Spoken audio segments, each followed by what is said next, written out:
മാരെ എല്ലാവർക്കും വേഗം വരുന്ന കർത്താവായ യേശു ക്രിസ്തുവിന്റെ നാമത്തിലുള്ള സ്നേഹവന്ദനം. ഇന്ന് ലോകമെമ്പാടുമുള്ള ജനങ്ങൾ ദുഃഖവെള്ളി ആചരിക്കുകയാണ്. ദുഃഖവെള്ളി നമ്മുടെ കർത്താവായ യേശു ക്രിസ്തുവിന്റെ ക്രൂശീകരണം. ഇന്ന് ദുഃഖവെള്ളിയുമായി ബന്ധപ്പെട്ട്, അതായത് യേശു ക്രിസ്തുവിന്റെ ക്രൂശീകരണവുമായി ബന്ധപ്പെട്ടാണ് ഇന്നത്തെ സന്ദേശം. ക്രൂശ് മരണത്തിലൂടെ നമുക്ക് ലഭിച്ച ഫലങ്ങളെ കുറിച്ചാണ്. ഇന്ന് നമ്മളോടൊപ്പം ആയിരിക്കുന്നത് പാസ്റ്റർ പുന്നൂസ് തൊടുപുഴയാണ്. ഇന്ന് അനുഗ്രഹിക്കപ്പെട്ടതായിട്ടുള്ള ദൈവവചനം കേൾക്കുവാൻ നമുക്ക് ശ്രമിക്കാം. പാസ്റ്റർ പുന്നൂസ് തൊടുപുഴയെ ഗോസ്പൽ TV UP എന്ന ഈ ചാനലിന് വേണ്ടിയും നിങ്ങൾക്ക് എല്ലാവർക്കും വേണ്ടി ഹാർദവമായി സ്വാഗതം ചെയ്യുന്നു. ദൈവം എല്ലാവരെയും ധാരാളമായി സഹായിക്കട്ടെ. ദൈവതിരുനാമത്തിന് മഹത്വമുണ്ടാകട്ടെ. പ്രിയമുള്ളവരെ, ഇന്ന് രാവിലെ നമുക്ക് ഒരുമിച്ച് കർത്താവിന്റെ വചനവുമായി ഇരിക്കാൻ കർത്താവ് തന്ന നല്ല അവസരത്തെ ഓർത്ത് ഞാൻ കർത്താവിന് സ്തോത്രം ചെയ്യുന്നു. ബഹുമാനപ്പെട്ട സാജു പാസ്റ്റർ ഓർപ്പിച്ചതുപോലെ ഇന്ന് ലോകം മുഴുവൻ യേശു കർത്താവിന്റെ പീഡാനുഭവങ്ങളും ക്രൂശ് മരണവും ഒക്കെ ധ്യാനിക്കുന്ന ദിവസമാണല്ലോ. അത് ഇന്ന് നമ്മളും ഒരുമിച്ച് ആ കർത്താവിന്റെ ക്രൂശീകരണത്തെ കുറിച്ച്, അതിന്റെ ക്രൂശീകരണത്തിന് നമുക്ക് എന്ത് ഗുണമുണ്ടായി, യേശു കർത്താവിന്റെ ക്രൂശീകരണം കൊണ്ട് നമുക്ക് എന്താണ് ഫലമുണ്ടായത് എന്ന് ആണ് നമ്മൾ ഒരുമിച്ച് ചിന്തിക്കാൻ ആഗ്രഹിക്കുന്നത്. നമുക്ക് പ്രാരംഭമായി നമുക്കൊരു വേദഭാഗം നമുക്ക് വായിക്കാം. യോഹന്നാന്റെ സുവിശേഷം 1-ാം അധ്യായം അതിന്റെ 29-ാമത്തെ തിരുവചനം. വിശുദ്ധ യോഹന്നാൻ എഴുതിയ സുവിശേഷം 1-ാം അധ്യായം അതിന്റെ 29-ാമത്തെ തിരുവചനം നമുക്കൊന്ന് കേൾക്കാം. പിറ്റേന്നാൾ യേശു തന്റെ അടുക്കൽ വരുന്നത് അവൻ കണ്ടിട്ട്, ഇതാ ലോകത്തിന്റെ പാപം ചുമക്കുന്ന ദൈവത്തിന്റെ കുഞ്ഞാട്. Price the Lord. ഇവിടെ നമ്മൾ വായിച്ചു കേട്ടത്, യേശു കർത്താവ് വരുന്നത് കണ്ടപ്പോ സ്നാപക യോഹന്നാൻ യേശുവിനെ കുറിച്ച് വിളിച്ചു പറഞ്ഞ കാര്യമാണ് നമ്മൾ വായിച്ചു കേട്ടത്. യേശുവിനെ പരിചയപ്പെടുത്തുന്നതിൽ യോഹന്നാൻ ഏറ്റവും നന്നായിട്ടാണ് യേശുവിനെ യോഹന്നാൻ പരിചയപ്പെടുത്തുന്നത്. യേശു കർത്താവിനെ അന്ന് അവിടെ ആർക്കും തന്നെ വലിയ പരിചയമില്ല. തന്റെ ശുശ്രൂഷയിലേക്ക് യേശു കർത്താവ് പ്രവേശിക്കുന്നതേ ഉള്ളൂ. ആ പ്രവേശിക്കുന്ന ആ സമയത്ത് യേശുവിനെ പരിചയപ്പെടുത്തുന്ന യോഹന്നാൻ യേശുവിനെ ഇങ്ങനെയാണ് പരിചയപ്പെടുത്തിയത്: ഇതാ ലോകത്തിന്റെ പാപത്തെ ചുമക്കുന്ന ദൈവത്തിന്റെ കുഞ്ഞാട്. പ്രിയമുള്ളവരെ, അന്ന് ഇത് യഹൂദന്മാരുടെ മധ്യത്തിൽ നിന്നുകൊണ്ടാണ് ഈ യോഹന്നാൻ യേശുവിനെ പരിചയപ്പെടുത്തുവാനിടയായി തീരുന്നത്. അന്ന് യഹൂദന്മാർക്ക് അറിയാം, അവരുടെ പാപമോചനത്തിന് വേണ്ടി യാഗങ്ങൾ ആവശ്യമാണ്. യാഗങ്ങളും യാഗാദി കർമ്മങ്ങളും ഒക്കെയാണ് യഹൂദന്മാരുടെ പാപത്തിന്റെ പരിഹാരത്തിന് വേണ്ടിയുള്ള മാർഗം. അത് അവര് എപ്പോഴും അനുവർത്തിക്കാറുമുണ്ടായിരുന്നു. അപ്പൊ തന്നെ അവർ യാഗം കഴിക്കുന്നത് ആടിനെയോ കാളയെയോ അല്ലെങ്കിൽ പ്രാവിനെയോ ഒക്കെയാണ് യാഗം കഴിക്കുന്നത്. അപ്പോ ആ യാഗം കഴിക്കുമ്പോൾ ഓരോ മനുഷ്യനും ചെയ്ത പാപത്തിനനുസരിച്ച് അവര് ആടിനെയൊക്കെ ആയിട്ട് ദേവാലയത്തിൽ വരും. ദേവാലയത്തിൽ വന്ന പുരോഹിതൻ ആ ആടിനെ യാഗം കഴിക്കും. അപ്പോ ഒരു മനുഷ്യൻ ഒരു തെറ്റ് ചെയ്താൽ ആ മനുഷ്യന് വേണ്ടി, ഒരു വ്യക്തിക്ക് വേണ്ടി ഒരു ആടിനെ യാഗം കഴിക്കാറുണ്ട്. ഒരു കുടുംബത്തിന് വേണ്ടി ഒരു ആടിനെ യാഗം കഴിക്കാറുണ്ട്. ഒരു സമുദായത്തിന് വേണ്ടി, യഹൂദ സമുദായത്തിന് വേണ്ടി മഹാപാവപരിഹാര ദിവസം ഒരാടിനെ യാഗം കഴിക്കാറുണ്ട്. അതൊക്കെ യഹൂദന്മാർക്കെല്ലാം വളരെ സുപരിചിതമായിരുന്നു. എന്നാൽ ഇവിടെ യോഹന്നാൻ പറയുന്നത് ഒരു വ്യക്തിക്ക് വേണ്ടിയോ ഒരു കുടുംബത്തിന് വേണ്ടിയോ ഒരു സമുദായത്തിന് വേണ്ടിയോ മാത്രം ഉള്ള ഒരു ആടിനെ കുറിച്ചല്ല പറയുന്നത്. മുഴുലോകത്തിന്റെയും പാപത്തെ ചുമക്കുന്ന ദൈവത്തിന്റെ കുഞ്ഞാട്. പ്രിയമുള്ളവരെ, അപ്പൊ യേശു കർത്താവിന്റെ ആ കാൽവരി ക്രൂശിലെ ബലിമരണം കൊണ്ട് ഉണ്ടായ ഒരു ഗുണം എന്താണ് എന്ന് ചോദിക്കുമ്പോൾ യോഹന്നാൻ യേശു കർത്താവിന്റെ ബലിമരണത്തിന് മുമ്പേ വിളിച്ചു പറഞ്ഞു, നമ്മുടെ പാപങ്ങൾ നമുക്ക് മോചിക്കപ്പെടുന്നു.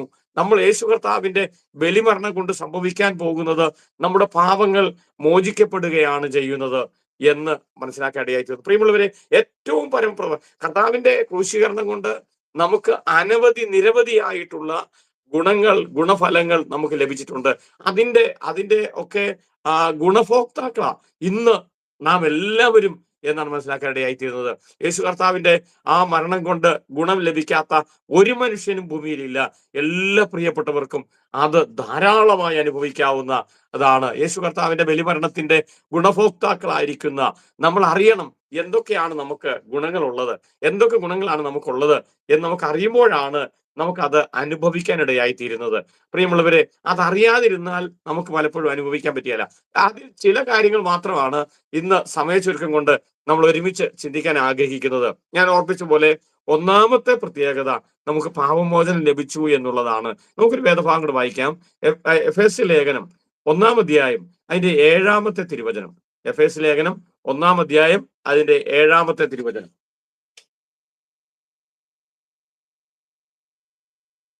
അവനിൽ നമുക്ക് അവന്റെ രക്തത്താൽ അതിക്രമങ്ങളുടെ പാപമോചനമെന്ന വീണ്ടെടുപ്പുണ്ട്.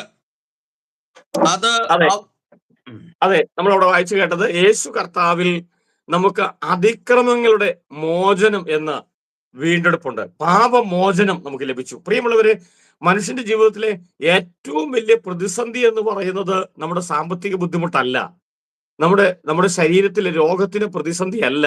നമ്മുടെ ജീവിതത്തിലെ ഏറ്റവും വലിയ പ്രതിസന്ധി എന്ന് പറയുന്നത് മനുഷ്യൻ അഭിമുഖീകരിക്കുന്നത് പാപമോചനമാണ്. നമുക്കറിയാം, മനുഷ്യനൊക്കെ തന്റെ പാപത്തിന്റെ പരിഹാരത്തിന് വേണ്ടി ഓരോ വ്യക്തികളും അവരവരുടെ പാപത്തിന്റെ പരിഹാരത്തിന് വേണ്ടി എന്തെല്ലാം പ്രായശ്ചിത്തങ്ങളാണ് ചെയ്യുന്നത്, എന്തെല്ലാം കഷ്ടപ്പാടുകളാണ് ഏൽക്കുന്നത്. അതൊക്കെ മനുഷ്യന്റെ പാപത്തിന്റെ പരിഹാരത്തിന് വേണ്ടി പുണ്യ സ്ഥലങ്ങൾ സന്ദർശിക്കുന്നവരുണ്ട്, നേർച്ചകൾ കഴിക്കുന്നവരുണ്ട്, അങ്ങനെ അങ്ങനെ ഒത്തിരി ഒത്തിരി ഒത്തിരി അനവധി നിരവധിയായിട്ടുള്ള കാര്യങ്ങൾ നമ്മുടെ മനുഷ്യന്റെ പാപത്തിന്റെ പരിഹാരത്തിന് വേണ്ടി മനുഷ്യൻ ചെയ്യുന്നു. എന്നാൽ ഞാൻ നിങ്ങളോട് പറയട്ടെ, നാം ചെയ്യുന്ന ഒരു പ്രവൃത്തികളും ഈ പാപത്തിൽ നിന്ന് മനുഷ്യനെ രക്ഷിക്കുന്നില്ല, ഈ പാപത്തിന്റെ മോചനം മനുഷ്യന് കൊടുക്കുന്നില്ല എന്നുള്ളതാണ് മനസ്സിലാക്കുന്നത്. അതുകൊണ്ടാണ് അത് വീണ്ടും വീണ്ടും ചെയ്യേണ്ടി വരുന്നത്. യഹൂദന്മാർ യാഗം കഴിക്കുമ്പോൾ അവരെല്ലാ സമയത്തും യാഗം കഴിക്കുമായിരുന്നു, എല്ലാ വർഷവും യാഗം കഴിക്കുമായിരുന്നു. എന്തിനറിയാവോ? കഴിഞ്ഞ വർഷത്തെ പാപത്തിന്റെ പരിഹാരത്തിന് വേണ്ടി. അങ്ങനെ ഓരോ വർഷവും ഓരോ ദിവസവും ഓരോ മാസവും ഒക്കെ ഇവരിങ്ങനെ യാഗം കഴിച്ചുകൊണ്ടേയിരിക്കുക. കാരണം അവർക്ക് എങ്ങനെയെങ്കിലും ഈ പാപത്തിൽ നിന്ന് ഒരു രക്ഷ നേടണം, ഈ പാപത്തിൽ നിന്ന് അവർക്കൊന്ന് രക്ഷപ്പെടണം എന്നുള്ള ആഗ്രഹമുണ്ടായിരുന്നു. പ്രിയമുള്ളവരെന്നാൽ അവരുടെ യാഗാദി കർമ്മങ്ങൾക്കൊന്നും ഒരു മനുഷ്യനെ അവനെ വിശുദ്ധനാക്കാൻ പറ്റിയില്ല. നമുക്കറിയാം, വിശുദ്ധ വേദപുസ്തകത്തിൽ ഒത്തിരി പ്രവാചകന്മാർ, ഒത്തിരി പുരോഹിതന്മാർ, ഒത്തിരി രാജാക്കന്മാർ അവരൊക്കെ ഈ ഭൂമിയിലേക്ക് വന്നത് എങ്ങനെയെങ്കിലും ഒക്കെ മനുഷ്യനെ ദൈവത്തിലേക്ക് അടുപ്പിച്ച് ദൈവവും മനുഷ്യനുമായിട്ടുള്ള ബന്ധം ഒന്ന് സ്ഥാപിച്ച് മനുഷ്യന്റെ ആ പാപം ഒന്ന് പരിഹരിക്കണം എന്നുള്ള വലിയ ആഗ്രഹത്തിലാണ്, ആ തീവ്രമായ ആഗ്രഹത്തിലാണ് പുരോഹിതന്മാരും പ്രവാചകന്മാരും ഒക്കെ ഈ ഭൂമിയിൽ ശുശ്രൂഷിക്കാനിടയായി തീർന്നത്. എന്നാൽ അവരെ കൊണ്ടൊന്നും ഇത് സാധ്യമാകാതെ വന്നപ്പോ അവർക്ക് ആർക്കും ഈ മനുഷ്യന്റെ പാപത്തെ പരിഹരിക്കാൻ കഴിയാതെ വന്നതുകൊണ്ടാണ് ദൈവം തന്നെ, യേശു കർത്താവ് തന്നെ മനുഷ്യനായി ഈ ഭൂമിയിലേക്ക് വരേണ്ടി വന്നത്. അവിടെ നമ്മൾ വായിച്ചു, യേശു കർത്താവിന്റെ ബലിമരണം കൊണ്ട് നമ്മുടെ അതിക്രമങ്ങളുടെ മോചനം എന്ന പാപമോചനം നമുക്ക് ലഭിച്ചിരിക്കുന്നു. പ്രിയമുള്ളവരെ, നമ്മുടെ ആ യേശു കർത്താവിന്റെ ബലിമരണത്തിൽ വിശ്വസിക്കുമ്പോൾ നമുക്ക് ലഭിക്കാൻ പോകുന്നത് അത് നമുക്ക് പാപമോചനമാണ്. വേറെ ലോകത്ത് ഒരിടത്തൊന്നും കിട്ടിയല്ല, അതിന് വേറെ മാർഗങ്ങളൊന്നുമില്ല. ഈ നമ്മുടെ പാപം മോചിക്കപ്പെടാൻ രണ്ടാമതൊരു വഴിയില്ല. ഈ യേശു കർത്താവിന്റെ ബലിമരണത്തിൽ വിശ്വസിക്കുകയല്ലാതെ അത് വിശ്വസിക്കുമ്പോഴാണ് നമ്മുടെ പാപങ്ങൾ അത് നമുക്ക് വളരെ വളരെ ഫ്രീ ആയിട്ട് ലഭിക്കുന്നു എന്നുള്ളതാണ് അതിന് മറ്റൊരു പ്രത്യേകത. നമ്മൾക്ക് പാപമോചനത്തിന് വേണ്ടി യാതൊരു മുടക്കും നമുക്കില്ല.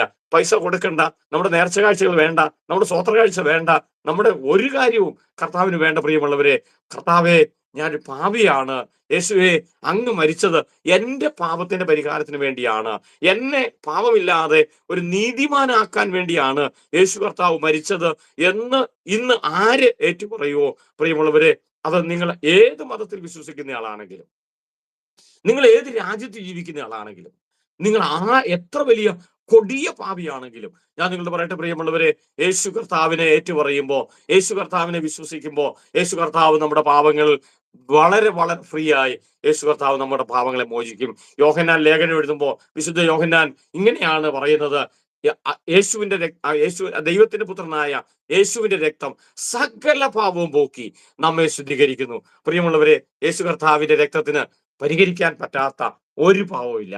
ഞാൻ നിങ്ങളോട് പറയട്ടെ, ഞാന് എന്റെ ഡ്രസ്സില് കറ പറ്റിയാല് ചിലപ്പോ അത് ഡ്രൈ ക്ലീൻ ചെയ്യാൻ കൊടുക്കും. ഡ്രൈ ക്ലീൻ കൊടുക്കാൻ ചെല്ലുമ്പോ അവര് പറയും, ഇത് പോകുകയില്ല, ഇത് മാറിയല്ല, ഇത് മാറ്റിയെടുക്കാൻ പറ്റിയല്ല എന്ന് പല കറകളെ കുറിച്ച് അവർ പറയാറുണ്ട്. എന്നാൽ ഞാൻ നിങ്ങൾ പറയട്ടെ പ്രിയമുള്ളവരെ, നമ്മുടെ പാപത്തിന്റെ കറ, നമ്മുടെ പാപത്തിന്റെ കറ മാറ്റാൻ യേശു കർത്താവിന്റെ രക്തം, അതേത് പാവമാണെങ്കിലും, എത്ര വലിയ പാവമാണെങ്കിലും, ഞാൻ പറഞ്ഞില്ല, യോഹന്നാൻ പറയാ നമ്മുടെ പാപത്തെ കർത്താവ് യേശുവിന്റെ രക്തം കൊണ്ട് കഴുകുന്നു. യെശയ്യാ പ്രവാചകന്റെ പുസ്തകത്തിൽ നമ്മൾ ഇങ്ങനെയാണ് വായിക്കുന്നത്, നിങ്ങളുടെ പാപങ്ങൾ എത്ര കടുചുമപ്പായിരുന്നാലും അവയെല്ലാം ഹിമം പോലെ യേശു കർത്താവ് വെളുപ്പിക്കുന്ന കർത്താവാ.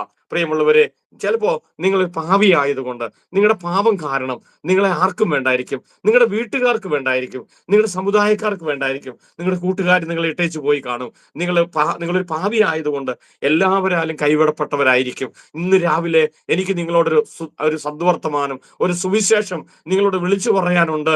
നിങ്ങളുടെ പാപത്തിന്റെ എത്ര വലിയ കടത്തെയും യേശു കർത്താവ് ഇന്ന് രാവിലെ ക്ഷമിച്ചു തരാൻ റെഡിയാണ്. യേശു കർത്താവിന്റെ അടുത്തേക്ക് ഒന്ന് വരുമോ?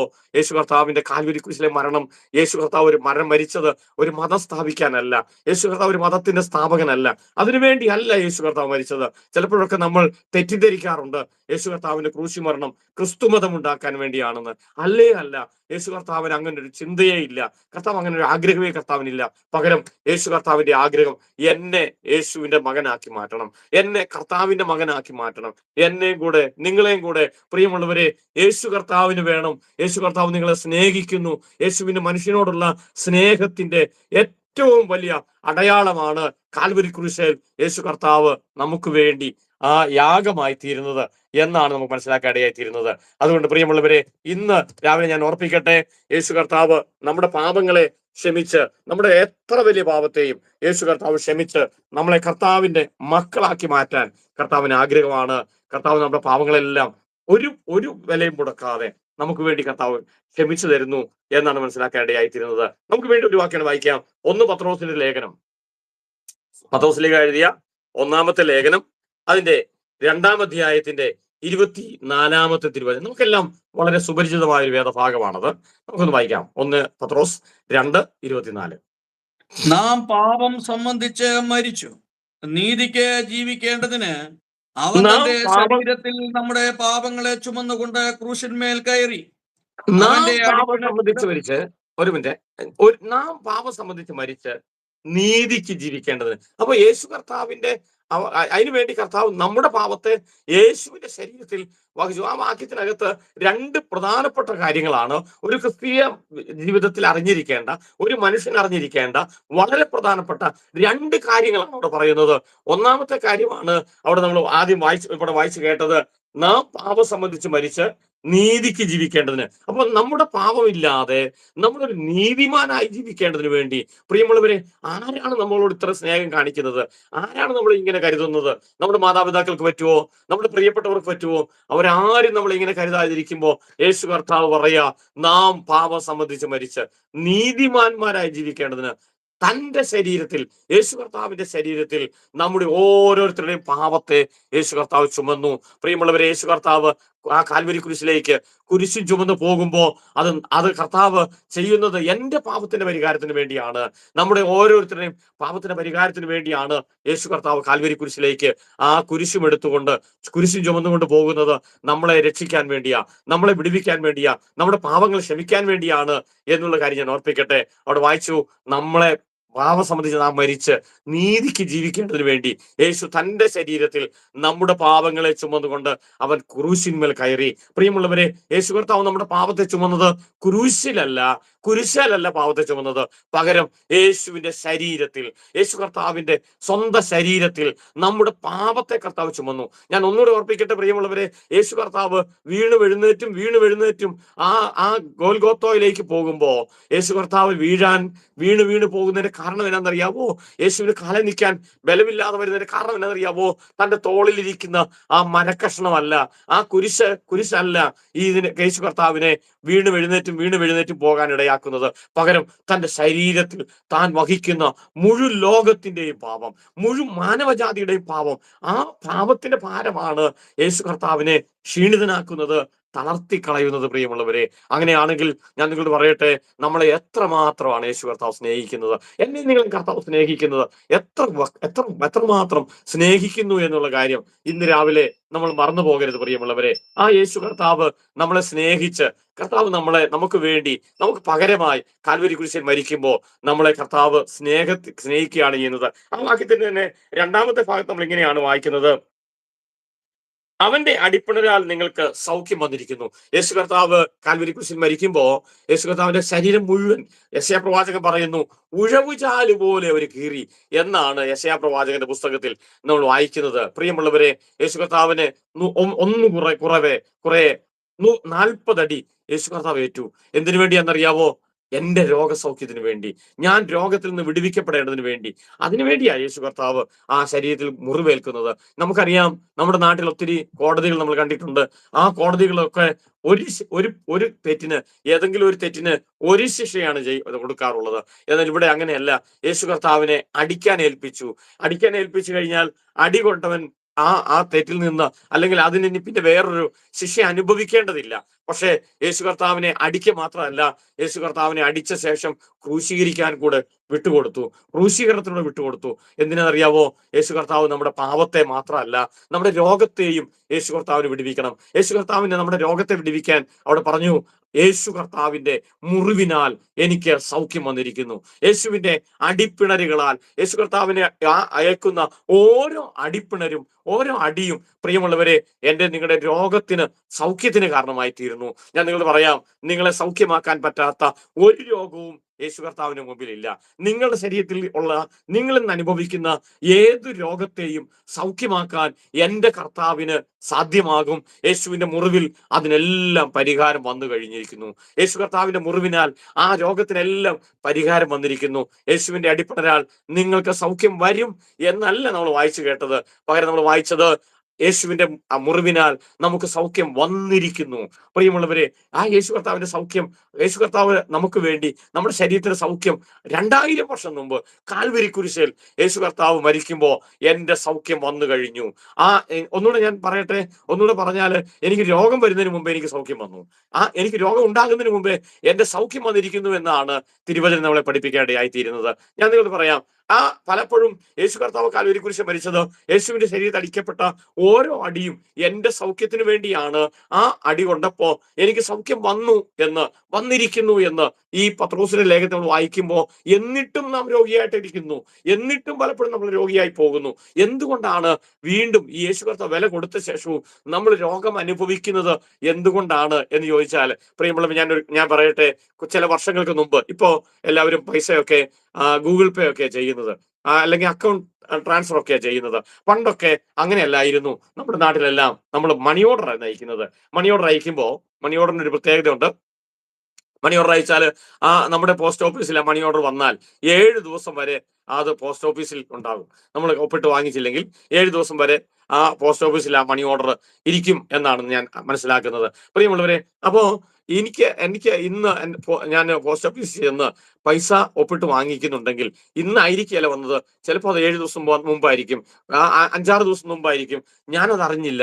ഞാൻ അറിഞ്ഞ് എപ്പോഴാണോ എനിക്ക് മണി ഓർഡർ ഉണ്ടെന്ന് അറിയുകയും എനിക്ക് അതിന്റെ സമയം ഒക്കുകയും ചെയ്തു. ഞാൻ അങ്ങനെ ചെന്ന് അവിടെ പോയി ഒപ്പിട്ട് എപ്പോഴാണോ അത് സ്വീകരിക്കുന്നത്, അപ്പോൾ മാത്രമേ അത് എന്റെ കയ്യിൽ വരത്തുള്ളൂ. പക്ഷേ ആ മണി ഓർഡർ വന്നതെന്നല്ല, മണി ഓർഡർ നേരത്തെ വന്നു എന്ന് പറഞ്ഞതുപോലെ, യേശു കർത്താവ് കാൽവരി കുരിശിൽ മരിക്കുമ്പോ, യേശു കർത്താവിന്റെ അടിപ്പിണര കൊണ്ട് മുറിവേൽക്കുമ്പോ, ഞാൻ നിങ്ങളോട് പറയട്ടെ, യേശു കർത്താവിന്റെ ഓരോ അടിയും കൊള്ളുമ്പോ നമ്മുടെ സൗഖ്യം അവിടെ നടന്നു കഴിഞ്ഞു എന്നുള്ളതാണ്. ഇനി അത് എന്റേതായി ഞാൻ സ്വീകരിക്കുമ്പോ, എപ്പോഴാണോ ഞാൻ എന്റേതായി സ്വീകരിക്കുന്നത്, കർത്താവേ, അവിടുത്തെ മുറിവിനാൽ എനിക്ക് സൗഖ്യമുണ്ടല്ലോ, അത് ഞാൻ വിശ്വസിക്കുന്നു, യേശുവിന്റെ അടിപ്പിണരാൽ സൗഖ്യം എന്റെ ശരീരത്തിൽ അനുഭവിക്കട്ടെ എന്ന് ഞാൻ ഏറ്റുപറയുകയും വിശ്വസിക്കുകയും ചെയ്യുന്ന ആ സമയത്ത് ആ സൗഖ്യം നമുക്ക് അനുഭവിക്കാനിടയായിത്തീരും. എന്റെ ഒരു സാക്ഷി ഞാൻ നിങ്ങളോട് പറയാൻ പ്രിയമുള്ളവരെ, ഒരിക്കല് എനിക്ക് ഒരു റോഡ് ആക്സിഡന്റ് ഉണ്ടായി. എന്റെ തലയ്ക്ക് 8 പൊട്ടലുണ്ടായി. 2003 ജനുവരി മാസം 10-ാം തീയതി എന്റെ തലയ്ക്ക് 8 പൊട്ടൽ,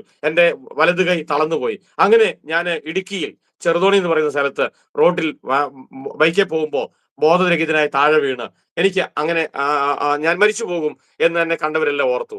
എന്നെ അവിടെയുള്ള 2 വ്യക്തികൾ, ഒരു കടലക്കച്ചവടം ചെയ്യുന്ന ഒരാളും ഒരു ഓട്ടോറിക്ഷ ഡ്രൈവറും കൂടെ എന്നെ എടുത്ത് ഇടുക്കിയിലുള്ള ജില്ലാ ആശുപത്രിയിൽ കൊണ്ടുപോയി. ആ ജില്ലാ ആശുപത്രിയിൽ നിന്ന് എന്നെ ഉപേക്ഷിച്ചു. അവിടുന്ന് ഒരു ആംബുലൻസ് ഒക്കെ കൊടുത്ത് എന്നെ കോട്ടയം മെഡിക്കൽ കോളേജിലേക്ക് വിട്ടു. കോട്ടയം മെഡിക്കൽ കോളേജിലേക്ക് പോകുന്ന വഴിക്ക് ഞാൻ മരിച്ചെന്ന് ഓർത്തിട്ട് 2-3 പ്രാവശ്യം വണ്ടി തിരിച്ചു. പിന്നെ എനിക്ക് അനക്കമൊക്കെ കണ്ടിട്ട് എന്നെ വീണ്ടും കോട്ടയം മെഡിക്കൽ കോളേജിൽ എത്തിച്ചു.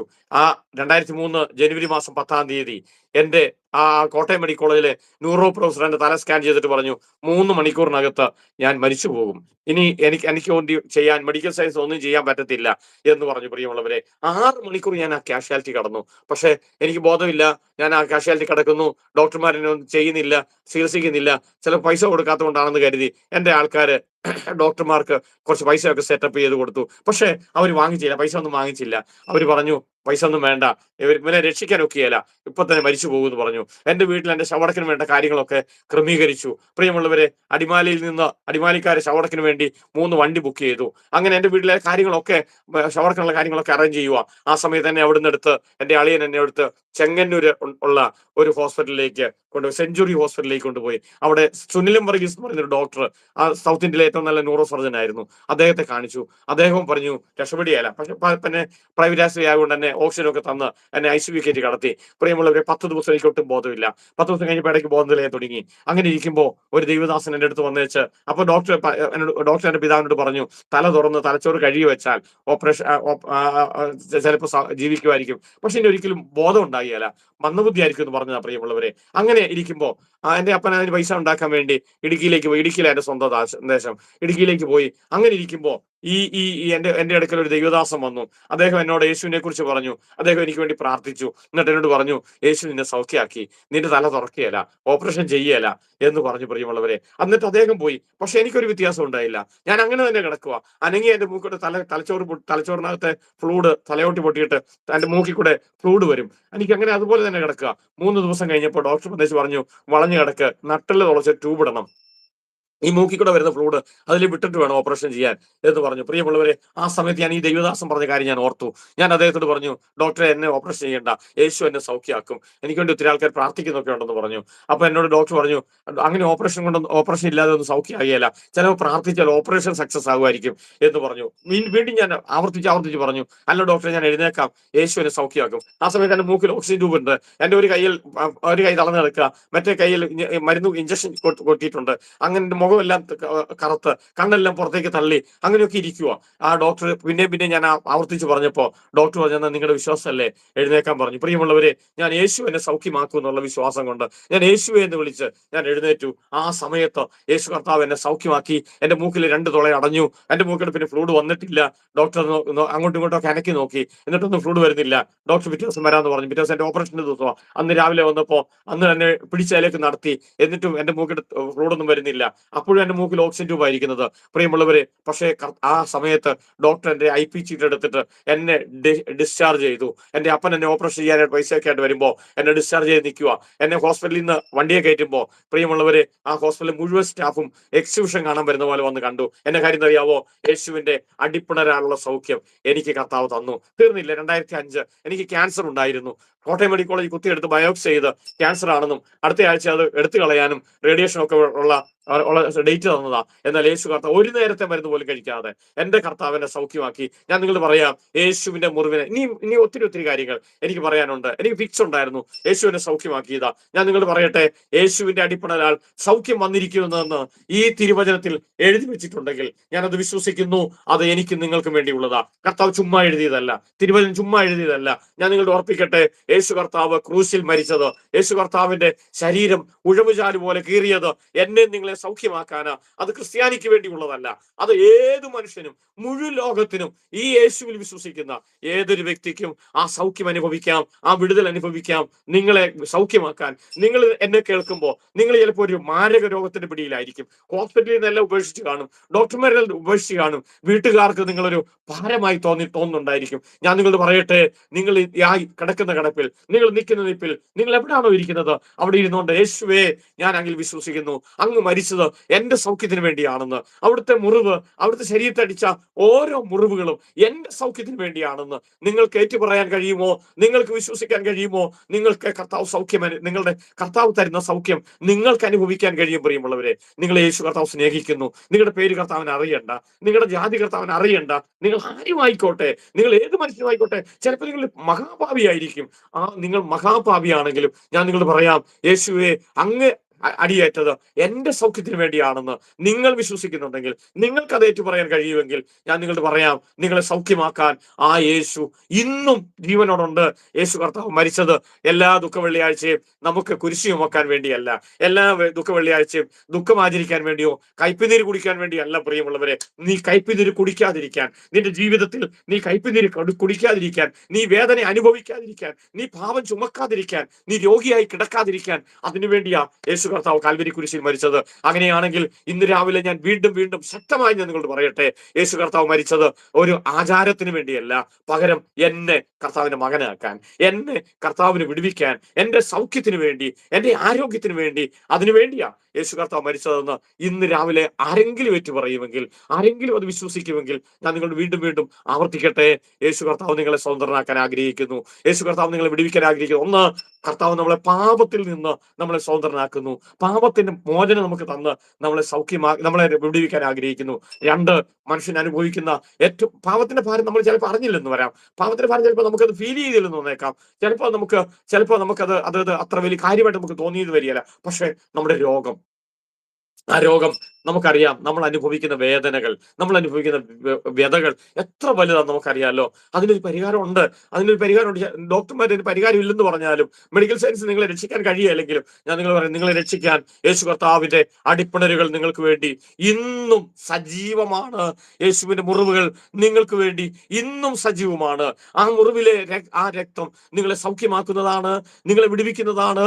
അതുകൊണ്ട് യേശുവിൽ വിശ്വസിക്കുന്ന ഏതൊരു വ്യക്തിക്കും സൗഖ്യം അനുഭവിക്കാനിടയായി തീരും. അപ്പോ കർത്താവ് നമ്മളെ പാപത്തിന്റെ മോചനം തന്നു, കർത്താവിന്റെ ആ അടിപ്പിണരാൻ നമുക്ക് സൗഖ്യം ഉണ്ടാകാനിടയായി തീർന്നു എന്നാണ് വായിക്കുന്നത്. വീണ്ടും നമുക്ക് വായിക്കാം റോമാലേഖനം 5-ാം അധ്യായം അതിന്റെ 1-ാമത്തെ തിരുവചനം നമുക്കൊന്ന് വായിക്കാം. വിശുദ്ധ പൗലോസ് റോമാക്കാർക്ക് എഴുതിയ ലേഖനം 5-ാം അധ്യായം അതിന്റെ 1-ാമത്തെ തിരുവചനം.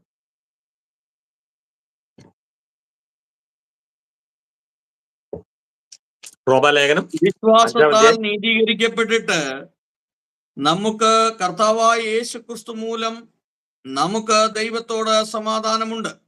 Price the Lord. അവിടെ നമ്മൾ വായിച്ചു കേട്ടത് ദൈവത്തോട് നമുക്ക് സമാധാനം തരാനാണ് യേശു കർത്താവ് മരിച്ചത്. മനുഷ്യൻ ദൈവം എന്ന് പേര് കേൾക്കുമ്പോ ദൈവത്തെ ഭയപ്പെടുമായിരുന്നു, ദൈവത്തോട് ഭയമായിരുന്നു മനുഷ്യനുണ്ടായിരുന്നത്. ആ ദൈവത്തോടുള്ള ഭയത്തെ മാറ്റി നമുക്ക് സമാധാനം തരിക എന്നുള്ളതാണ് കർത്താവിന്റെ കാൽവരി കുരിശിലെ മരണത്തിന്റെ അടുത്ത പ്രത്യേകത. പ്രിയമുള്ളവരെ, യേശു കർത്താവ് കാൽവരി കുരിശിൽ മരിച്ചതുകൊണ്ടാ നമുക്ക് യേശുവിനെ, ആ ദൈവത്തെ നമുക്ക് പിതാവേ എന്ന് വിളിക്കാൻ പറ്റുന്നത്. നമുക്ക് പിതാവേ എന്ന് വിളിച്ച് എപ്പോഴും കർത്താവിന്റെ സ്ഥലത്തേക്ക് ചെല്ലാനുള്ള ആ അനുവാദം നമുക്ക് ലഭിച്ചത് യേശു കർത്താവിന്റെ ബലിമരണം കൊണ്ട്. വിശ്വാസത്താൽ നീതീകരിക്കപ്പെട്ടിട്ട്, നമ്മൾ പാപികളായിരുന്നു, നമ്മൾ യേശു കർത്താവിനെ വിശ്വാസത്തെ ഏറ്റു പറഞ്ഞിട്ട്, നമുക്ക് അതിനുവേണ്ടി നമ്മുടെ പാപത്തിന്റെ പരിഹാരത്തിന് വേണ്ടി നമ്മൾ ഒരു ക്രിയയും ചെയ്തില്ല, നമ്മൾ ഒന്നും ചെയ്തില്ല, ഒരു പ്രവൃത്തിയും ചെയ്തില്ല. പകരം യേശു കർത്താവ് കാൽവരി കുരിശിൽ മരിച്ചത് എന്റെ പാപത്തിന്റെ പരിഹാരത്തിന് വേണ്ടിയാണെന്ന് ഞാൻ വിശ്വസിച്ചു, ഞാൻ ഇത് ഏറ്റു പറഞ്ഞു. അത് മുഖാന്തരം നമുക്ക് യേശു കർത്താവ് തരുന്ന ആ നീതീകരണം നമുക്ക് ലഭിച്ചു. അതാണ് ഇവിടെ വായിച്ചത്, നാം വിശ്വാസത്താൽ നാം നീതീകരിക്കപ്പെട്ടിട്ട് നമ്മുടെ കർത്താവായ യേശു ക്രിസ്തു മൂലം നമുക്ക് ദൈവത്തോട് സമാധാനമുണ്ട്. യേശു കർത്താവ് കാൽവരി കുരിശിൽ മരിക്കുന്നത് മനുഷ്യനെ ദൈവത്തോട് അടുപ്പിക്കേണ്ടതിന് വേണ്ടിയാ, ദൈവവും മനുഷ്യനും തമ്മിൽ ഒന്നായി തീരേണ്ടതിന് വേണ്ടിയാ. പ്രിയമുള്ളവരെ, അതുവരെ മനുഷ്യൻ പേടിച്ചായിരുന്നു ദൈവസ്ഥലേക്ക് ചെല്ലുന്നത്. ഇന്നും പല ആൾക്കാരും ഭയത്തോടെയാ ദൈവത്തെ കാണുന്നത്, ഭയപ്പെട്ട ദൈവത്തെ കാണുന്നത്. ഞാൻ നിങ്ങളോട് പറയട്ടെ, കർത്താവിന് നിങ്ങളോട് യാതൊരു പിണക്കവും ഇല്ല. കർത്താവ് നിങ്ങളോട് സ്നേഹമാണ്. നിങ്ങൾ കർത്താവിനെ ഭയപ്പെടേണ്ട, നിങ്ങൾ കർത്താവിനെ ബഹുമാനിക്കണം, കർത്താവിനെ നിങ്ങൾ സ്നേഹിക്കണം, കർത്താവിനെ നിങ്ങൾ ഭയപ്പെടേണ്ട. പ്രിയമുള്ളവരെ, അങ്ങനെ ആ ഭയപ്പെട്ട് ജീവിച്ച ദൈവസേനയിൽ വിറയലോടെ ചെന്നുകൊണ്ടിരുന്ന, നമുക്കറിയാം പഴയ നിയമത്തിലെ വിശുദ്ധന്മാരെ കുറിച്ച് പഴയ നിയമത്തിലെ മനുഷ്യരെ കുറിച്ച് നമുക്ക് മനസ്സിലാക്കുന്നത്, അവർക്ക് ദൈവസേനയിലേക്ക് അടുത്ത് ചെല്ലാൻ പറ്റിയല്ല. മോശ ദൈവസേനയിലേക്ക് അടുത്ത് ചെല്ലുമ്പോ മോശയോട് പറഞ്ഞു, നീ പാറയുടെ പിളർപ്പിലിരിക്കണം, ഞാൻ ആ വഴിയേ പോകും, ഞാൻ അതേ വഴി ആ വഴിയെ പോകുമ്പോ നിനക്ക് എന്റെ ഒരു ഭാഗം മാത്രം കാണാം. ഭാഗികമായിട്ട് മോശയ്ക്ക് ദൈവത്തെ കാണാൻ പറ്റുള്ളൂ. മോശ ദൈവമായിട്ട് സംസാരിക്കുന്ന ആളായിരുന്നു, എപ്പോഴും ഇടപെടുന്ന ആളായിരുന്നു. പക്ഷെ ദൈവത്തെ കാണാൻ പറ്റിയിട്ടില്ല. ഭാഗികമായി മാത്രമേ ദൈവത്തെ കാണാൻ പറ്റിയുള്ളൂ എന്നാണ് നമുക്ക് മനസ്സിലാക്കാനിടയായി തീരുന്നത്. അങ്ങനെ ദൈവമായിട്ട് അടുത്ത് ഇടപെടാൻ പറ്റാതിരിക്കുമ്പോ ഈ മോശ ആ മലയുടെ മുകളിലേക്ക്, സീനായി മലയുടെ മുകളിലേക്ക് കയറുമ്പോ പറയാ, ഒരു മനുഷ്യനും ആ പർവ്വതത്തെ തൊടാൻ പറ്റിയല്ല. ആ പർവ്വതത്തിൽ ദൈവം വരാൻ പോവുക, ആ പർവ്വതത്തിൽ ദൈവം പ്രത്യക്ഷനാകാൻ പോവുക. ആ പർവ്വതത്തിന്റെ മുകളിൽ ദൈവം പ്രത്യക്ഷനാകുന്നത് കൊണ്ട് പർവ്വതത്തിന്റെ അടുത്തെങ്ങും മനുഷ്യന് വരാൻ പറ്റിയല്ല. മനുഷ്യൻ മാത്രമല്ല പ്രിയമുള്ളവരെ, മൃഗങ്ങൾ പോലും ആ പർവ്വതത്തെ തൊടാൻ പറ്റിയല്ല എന്നാണ്. തൊട്ടാൽ ചത്തുപോകും, തൊട്ടാൽ അതിനെ എറിഞ്ഞു കൊല്ലണം എന്നൊക്കെയാ അതിന്റെ നിയമം പ്രിയമുള്ളവരെ. പക്ഷേ അത്രമാത്രം ഭയാനകമായി ദൈവത്തെ മനുഷ്യൻ കണ്ടുകൊണ്ടിരിക്കുമ്പോ യേശു കർത്താവ് ഭൂമിയിലേക്ക് ഇറങ്ങി വന്ന്, യേശു കർത്താവ് കാൽവരി ക്രൂശിൽ മരിച്ച്, പാപം കാരണം ദൈവവും മനുഷ്യനും തമ്മിൽ യാതൊരു ബന്ധമില്ലാതെ മാറിയിരിക്കുമ്പോ, പേടിച്ചിരിക്കുമ്പോ, ഞാൻ നിങ്ങളോട് പറയട്ടെ പ്രിയമുള്ളവരെ, യേശു കർത്താവിന്റെ കാൽവരി ക്രൂശിലെ മരണം അത് നമുക്ക് വേണ്ടിയാണെന്ന് ഞാനും നിങ്ങളും വിശ്വസിക്കുമ്പോ നമ്മൾ നീതീകരിക്കപ്പെട്ടു, നമുക്ക് ദൈവത്തോട് സമാധാനം ഉണ്ടായി. ഇന്ന് ഞാൻ നിങ്ങൾ പറയട്ടെ, നമ്മൾ ആരും കർത്താവിന്റെ സ്ഥലത്തേക്ക് ചെല്ലുന്നത് ഭയപ്പെട്ടല്ല, പേടിച്ചല്ല. ഞാൻ ഞായറാഴ്ച പള്ളിയിൽ പോയില്ലെങ്കിൽ, ഞാൻ ഞായറാഴ്ച ആരാധനയ്ക്ക് പോയില്ലെങ്കിൽ കർത്താവ് എന്നെ ശിക്ഷിക്കുവോ, കർത്താവ് എന്നെ നശിപ്പിക്കുവോ എന്നൊക്കെ ചിലപ്പോൾ നമുക്ക് പേടിയുണ്ടായിരിക്കും. നിങ്ങളെ ദൈവം നശിപ്പിക്കുകയില്ല, ദൈവം നിങ്ങളെ കൊല്ലുകയില്ല, ദൈവം നിങ്ങളെ വണ്ടിയുടെ മുമ്പിൽ ഉരുട്ടിടിയാലും പ്രിയമുള്ളവരെ, നിങ്ങളെ കർത്താവ് സ്നേഹിക്കുന്നു. ഞാൻ എന്തിനാണ് കർത്താവിനെ ആരാധിക്കുന്നത്, ഞാൻ എന്തിനാണ് പള്ളിയിൽ പോകുന്നത്, ഞാൻ എന്തിനാണ് പ്രാർത്ഥിക്കുന്നത്? എനിക്ക് എന്റെ ദൈവത്തോടുള്ള സ്നേഹം കൊണ്ടാണ് പോകുന്നത്. ഞാൻ കർത്താവിനോടുള്ള ആ സ്നേഹം കൊണ്ട് നമുക്ക് ആ യേശുവിന്റെ പുറകെ പോകാം, നമുക്ക് ആ യേശുവിന്റെ അടുത്തേക്ക് പോകാൻ പ്രിയമുള്ളവരെ. അങ്ങനെ കർത്താവ് ഇന്ന് നമുക്ക് കർത്താവ് ഞാനും ദൈവവും തമ്മിൽ സ്നേഹമാകാൻ, ഞാനും ദൈവവും തമ്മിൽ സമാധാനം ഉണ്ടാകാനുള്ള കാരണം യേശു കർത്താവിന്റെ ക്രൂശിലെ മരണമാ. അല്ലെങ്കിൽ ഞാൻ ഇന്ന് മാറി നിൽക്കേണ്ടവനാ, ഞാനും നിങ്ങളും മാറി നിൽക്കേണ്ടവരാ, പാളയത്തിന് പുറത്തു പോകേണ്ടവരാ, ആ കർത്താവിന്റെ അടുത്തേക്ക് എത്താൻ പറ്റാത്തവരാ. എന്നാൽ യേശു കർത്താവിന്റെ ക്രൂശ് മരണത്തിലൂടെ യേശുവിനെ സ്വന്തം രക്ഷിതാവായി സ്വീകരിക്കുന്ന ഏതൊരു മനുഷ്യനും ഏതു സമയത്തും അപ്പാ പിതാവേ എന്ന് വിളിച്ച് ആ കർത്താവിന്റെ കൃപാസിംഹാസനത്തിലേക്ക് ഓടിച്ചെല്ലാം. പഴയ നിയമം നമ്മൾ വായിക്കുമ്പോ ആ കൃപാസനത്തിന്റെ അടുത്തേക്ക് ചെല്ലാൻ പറ്റുന്നത് വർഷത്തിൽ ഒരു പ്രാവശ്യം. അത് ഒരാൾക്ക്, മഹാപുരോഹിതന് മാത്രം ഒരു വർഷത്തിൽ ഒരു പ്രാവശ്യം മാത്രം അങ്ങോട്ട് ചെല്ലാൻ പറ്റത്തുള്ളായിരുന്നു. എന്നാൽ ഞാൻ നിങ്ങളോട് പറയട്ടെ പ്രിയമുള്ളവരെ, ഇന്ന് അവസ്ഥ മാറി. യേശു കർത്താവിന്റെ കാൽവരി ക്രൂശിലെ മരണം കൊണ്ട് അവസ്ഥ മാറി. നമുക്ക് ഏത് സമയത്തും ആർക്ക് വേണമെങ്കിലും അന്ന് മഹാപുരോഹിതൻ ആ കൃപാസനത്തിന്റെ അടുത്തോട്ട് ചെല്ലുമ്പോ അവന്റെ ജീവിതത്തിൽ എന്തെങ്കിലും ഒരു പാവം ഉണ്ടെങ്കിൽ, ഏതെങ്കിലും ഒരു ചെറിയ പാവം ആ മഹാപുരോഹിതന്റെ ജീവിതത്തിൽ അവശേഷിക്കുന്നെങ്കിൽ, യാഗം ചെയ്ത് ആ പാവം മോചിക്കപ്പെട്ടിട്ടില്ലെങ്കിൽ, ഏതെങ്കിലും ഒരു പാവം അവശേഷിക്കുന്നുണ്ടെങ്കിൽ ആ മഹാപുരോഹിതൻ അവിടെ വീണ് മരിക്കുമായിരുന്നു. അവിടെ വീണ് മരിക്കുന്ന പുരോഹിതനെ, ആ പുരോഹിതന്റെ ശവശരീരം അവിടുന്ന് എടുത്തോണ്ട് പോരാൻ പറ്റിയല്ല. അവിടുന്ന് എടുത്തോണ്ട് വരാൻ പറ്റാത്തത് കൊണ്ട്, ആർക്കും അങ്ങോട്ട് പ്രവേശിക്കാൻ മേലാത്തത് കൊണ്ട്, ദൈവത്തിന്റെ സന്നിധിയിലേക്ക് ആർക്കും എത്താൻ പറ്റാത്തത് കൊണ്ട് ആ പുരോഹിതന്റെ അരയിൽ ഒരു ചങ്ങല ഇട്ടിട്ടുണ്ട്. ആ ചങ്ങലെ പിടിച്ച് വലിച്ച് ആ ബോഡി പുറത്തെടുക്കണം. അങ്ങനെയായിരുന്നു നിയമം. പ്രിയമുള്ളവരെ, ഇന്ന് കാലം എത്ര മാറിയിരിക്കുന്നു, എത്ര സാഹചര്യങ്ങൾ കർത്താവ് നമുക്ക് എത്ര അനുകൂലമാക്കിയിരിക്കുന്നു. ഇന്ന് കർത്താവ് നമ്മുടെ സ്നേഹമായില്ലോ, കർത്താവ് നമ്മുടെ സ്നേഹമല്ലേ. നാം പാപിയാണെങ്കിലും നമുക്ക് ഓടിച്ചെല്ലാം, കർത്താവിന്റെ അടുത്തേക്ക് ഓടിച്ചെല്ലാം. നിങ്ങൾ എത്ര വലിയ പാപിയാണെങ്കിലും ഒരു ബുദ്ധിമുട്ടും ഇല്ല, നിങ്ങൾക്ക് ഓടി യേശുവിന്റെ അടുത്തല്ല, യേശു കർത്താവിന്റെ അടുത്ത് എന്ന് വെച്ച് യേശുവേ എന്ന് വിളിക്കുമ്പോ കർത്താവ് നിങ്ങളെ ചേർത്ത് പിടിക്കുന്നു, കർത്താവ് നിങ്ങളെ മാറോടണയ്ക്കുന്നു. എന്ന കാര്യം അറിയാവോ? യേശു കർത്താവിന്റെ കാൽവരി കുരിശിലെ ആ മരണം കൊണ്ട് എനിക്ക് ദൈവത്തോട് സമാധാനം ഉണ്ടായി, എനിക്ക് കർത്താവിനോട് സമാധാനം ഉണ്ടായി. യേശുവിന് എന്നോട് പിണക്കമില്ല, എന്നോടുള്ള മനുഷ്യനോടുള്ള സകല പിണക്കവും കാൽവരി കുരിശിനോടുകൂടെ മാറിപ്പോയിരിക്കുന്നു. ഇന്ന് കർത്താവിന് നമ്മുടെ സ്നേഹമാണ്. പാപത്തിൽ ജീവിക്കുന്ന മനുഷ്യനെ കാണുമ്പോഴും കർത്താവിന് അവരോട് പിണക്കമില്ല, അവനെ ശിക്ഷിക്കണമെന്ന് കർത്താവിന്റെ ആഗ്രഹമില്ല. കർത്താവിന്റെ ആഗ്രഹം എങ്ങനെയും ഒന്ന് രക്ഷിക്കണം, അവനെയും കൂടെ ഒന്ന് രക്ഷിക്കണം, ആ വ്യക്തിയെ കൂടെ ഒന്ന് രക്ഷിക്കണം, ആ മകളെ കൂടെ ഒന്ന് രക്ഷിക്കണം. ഇതാ എന്റെ കർത്താവിന്റെ ആഗ്രഹം. അല്ലാതെ പാപം ചെയ്യുന്ന മനുഷ്യനെ കാണുമ്പോ കർത്താവിന് ഇവനെ എങ്ങനെ ശിക്ഷിക്കാമെന്നല്ല കർത്താവ് ഓർക്കുന്നത്, ഇവനെ കൂടെ നരകത്തിൽ ഇടാലോ എന്നല്ല കർത്താവ് ഓർക്കുന്നത്. ഇവനെ കൂടെ എങ്ങനെ രക്ഷിക്കാൻ പറ്റും, ഈ വ്യക്തിയെ കൂടെ എനിക്ക് എങ്ങനെ രക്ഷിക്കാൻ കഴിയും, ഇതാ ദൈവത്തിന്റെ ചിന്ത, ഇതാണ് കർത്താവിന്റെ ആഗ്രഹം. അപ്പൊ കാൽവരി ക്രൂശിലെ മരണം കൊണ്ട് എനിക്ക് ഉണ്ടായ അടുത്ത പ്രത്യേകത, ദൈവത്തോട് എനിക്ക് സമാധാനം ഉണ്ടായി. നമുക്കറിയാലോ, നമ്മളൊക്കെ ചെറുതായിരുന്നപ്പോ നമ്മുടെ വീട്ടിൽ നമ്മൾ ചിലപ്പോൾ എന്തെങ്കിലും അനുസരണക്കേടൊക്കെ കാണിച്ചിട്ടുണ്ടെങ്കിൽ, ചില കുരുത്തക്കേടുകളൊക്കെ കാണിച്ചിട്ടുണ്ടെങ്കിൽ, പിതാവ് വരുന്ന സമയം, അപ്പം വരുന്ന സമയം നമ്മൾ പറ്റുമെങ്കിൽ നമ്മൾ കിടന്നുറങ്ങും. അതിന് മുമ്പേ നമ്മൾ കിടന്നുറങ്ങും. ഇല്ലെങ്കിൽ നമ്മൾ എവിടെയെങ്കിലും ഒളിച്ചിരിക്കും. ആ അപ്പന്റെ അടുത്തേക്ക് ഓടി ചെല്ലുകയില്ല. മനുഷ്യന്റെ അവസ്ഥ ഇങ്ങനെയാ. ഇന്നും പാപം ചെയ്ത മനുഷ്യന്റെ അവസ്ഥ ഇങ്ങനെയാ. അവർക്ക് ദൈവത്തിന്റെ അടുത്തേക്ക് ഓടി ചെല്ലാൻ പേടിയാ. ദൈവത്തിന്റെ സാന്നിധ്യം അറിയുമ്പോ, ദൈവ സാന്നിധ്യം അറിയുമ്പോ അവർക്ക് ആ ദൈവ സാന്നിധ്യത്തിന് മുമ്പിൽ നിൽക്കാൻ പറ്റുന്നില്ല. എന്നെ കാര്യം അറിയാമോ? പാപബോധത്തിലാണ് മനുഷ്യൻ ജീവിക്കുന്നത്, കുറ്റബോധത്തിലാണ് ജീവിക്കുന്നത്. ഞാൻ നിങ്ങളോട് പറയട്ടെ, നിങ്ങൾ കുറ്റബോധത്തിൽ ജീവിക്കേണ്ടതില്ല, നിങ്ങൾ ഇനി പാപബോധത്തിൽ ജീവിക്കേണ്ടതില്ല, നിങ്ങൾ നീതിബോധത്തിൽ ജീവിക്കണം. ആ വിശ്വാസത്താൽ നാം നീതീകരിക്കപ്പെട്ടിരിക്കുന്നു. വിശ്വാസത്താൽ നാം നീതീകരിക്കപ്പെട്ടിരിക്കുന്നതുകൊണ്ട് ഇനി ഒരു മനുഷ്യനും പാപബോധത്തിൽ ജീവിക്കരുത്, പകരം നീതിബോധത്തിൽ ജീവിക്കണം.